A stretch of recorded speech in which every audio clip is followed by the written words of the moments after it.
नमस्कार, मैं हूं सोनिया जायसवाल। आप देख रहे हैं एचएम न्यूज़। वक्त हो गया है खबरों का।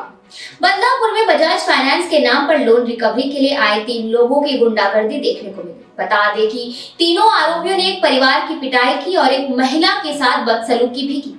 इस मामले में पीड़ित महिला की शिकायत पर बदलापुर पुलिस ने महिला के साथ छेड़खानी करने वाले प्रणय दलाल, प्रमोद कथोरे व जयेश कथोरे को गिरफ्तार कर लिया है।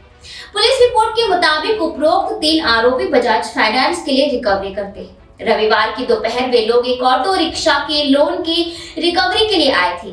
जब 3 लोगों ने लोन को लेकर आरोपी व रिक्शा चालक के बीच बहस चल रही थी। इसी दौरान तीनों ने रिक्शा चालक और उसके दोनों बेटों पर हमला बोल दिया और उन्हें पीटने लगे। वहीं हंगामा होता देख पीड़ित परिवार की महिला ने जब बीच बचाव करने की कोशिश की तो आरोपियों ने महिला को भी नहीं बख्शा। महिला की पिटाई कर आरोपियों ने उसके कपड़े तक फाड़ दिए। हंगामा होते देख पेट्रोलिंग पर मौजूद पुलिस कर्मियों ने घटनास्थल पर पहुंचकर मामले को शांत कराया। इसके बाद यह मामला बदलापुर पूर्व पुलिस थाने पहुंचा, जहां पुलिस ने आरोपियों से आईडी प्रूफ मांगा तो उनके पास बजाज फाइनेंस का कोई आईडी नहीं था।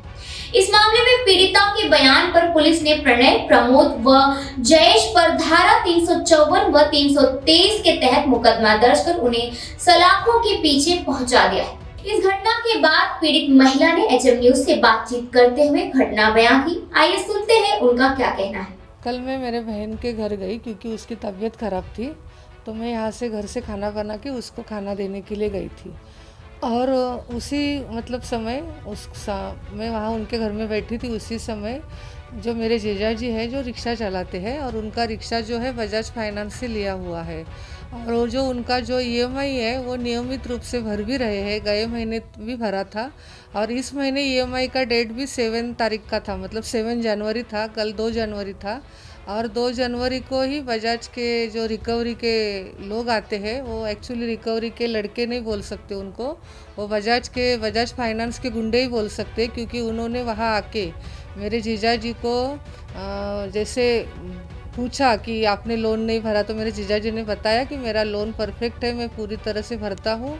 इस महीने भी 7 तारीख है, तो पिछले महीने का रिसीट दिखाने को उन्होंने बोला, तो मेरे जीजा जी ने उनको वो रिसीट भी दिखाया और उन्होंने बहुत ऐसा उल्टा पुल्टा बोलना शुरू किया मेरे जीजा जी को। स्टार्टिंग में थोड़ा सा ऐसा बातचीत हो गया और फिर उन्होंने उनको सीधा मारने को स्टार्ट किया। तो मेरा भांजा भी वही खड़ा था जो रिसीट लेके गया था, तो उसको भी उन्होंने बहुत मारा। और दूसरा भांजा फिर मैं ऊपर बैठी थी, बहुत ऊपर से शोरगुल की आवाज़ आ रही थी, तो मैं भाग के नीचे गई, देखा मेरे जीजा जी को और उसको, मेरे भांजे को वो बहुत मार पीट कर रहे थे। फिर मैं भी बीच में गई, मैं उनको छुड़ाने लग गई।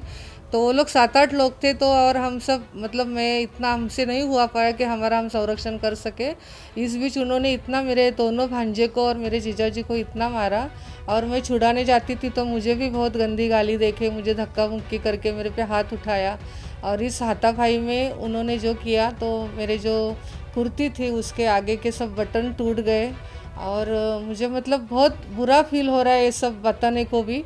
और ये बजाज फाइनेंस के गुंडे इस तरह से और बिना आईडी के वो आए थे, उनका आईडी भी नहीं था। फिर पुलिस स्टेशन जब हम गए इस घटना की जानकारी देने के लिए, तो वहाँ पे पुलिस ने भी उनको पूछा, तो उनके पास ना बजाज के फाइनेंस के आईडी थे, ना उनके पास रिक्रूटमेंट लेटर थे। तो वो कैसे ऐसे बजाज फाइनेंस कंपनी ऐसे बिना कार्ड दिए लोगों के घर पे भेजते हैं, जब तक कि उन्होंने अपने पूरे ईएमआई और रेगुलर भर रहे हैं। और अगर समझो किसी ने नहीं भी भरा है तो वो ऐसे किसी को घर पे जाके गुंडागर्दी नहीं कर सकते। तो मेरी कायदा कानून के इससे प्रशासन से एक अपील है कि ऐसे गुंडागर्दी को रोकथाम करे। तो ये थी हमारी आज की खबर। इसी तरह की खबरों के लिए बने रहिए एचएम न्यूज़ के साथ।